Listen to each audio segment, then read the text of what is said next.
Nah, sebagai anak-anak Allah, tugasnya, kehormatannya adalah menceritakan tentang Allah kita ini. Makanya Bapak Ibu Saudara-saudara terkasih, jangan stop untuk memberitakan Injil. Kemana-mana ceritakan tentang Tuhan Yesus. Kemana-mana ketemu dengan orang, ceritakan perbuatan-perbuatan besarnya Tuhan.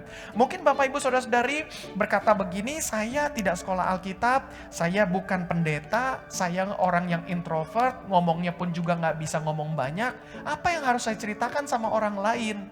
Ketika saya naik taksi online, saya duduk, kata yang saya ucapkan hanya kata tentang tujuan saya mau berangkat. Misalnya kita duduk, taksi online-nya sudah jemput, nanya lagi, Pak Yohanes ya? Betul. Kita masuk ke dalam, duduk, kita cuma bilang, ke Rawamangun ya, sesuai dengan aplikasi. Udah kita duduk, sampai Rawamangun dari Kelapa Gading, tidak ada kata satupun yang kita ucapkan.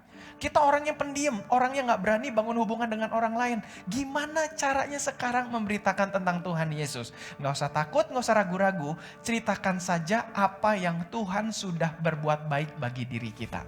Ceritakan saja, misal puji Tuhan minggu lalu saya misalnya ditolong Tuhan waktu ada kejadian mau ditabrak.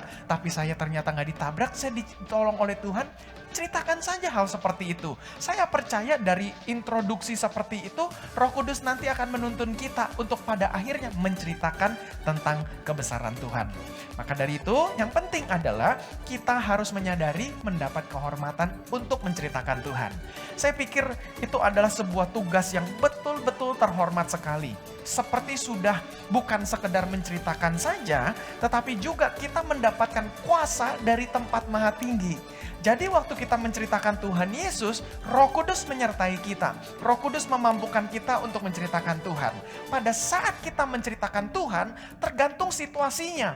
Pada saat situasi-situasi khusus, Tuhan ingin kita betul-betul menampilkan kuasanya Tuhan. Sebagai contoh begini misalnya, ketika satu waktu di sekolah kita, di kampus kita, atau di kantor kita, atau di kompleks rumah kita misalnya, satu waktu ada orang kerasukan setan, manifestasi begitu, roh jahat menguasai orang tersebut.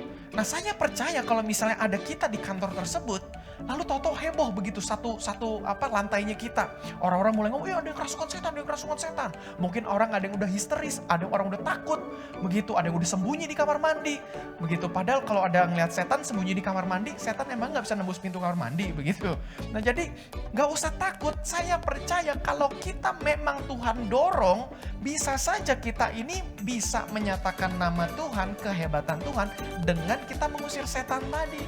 Waktu kita mengusir setan itu, saya percaya misalnya ada dorongan kuat dalam diri kita. Kita berkata, aduh saya harus doakan dia. Saya percaya disitulah kuasa Tuhan bisa dinyatakan.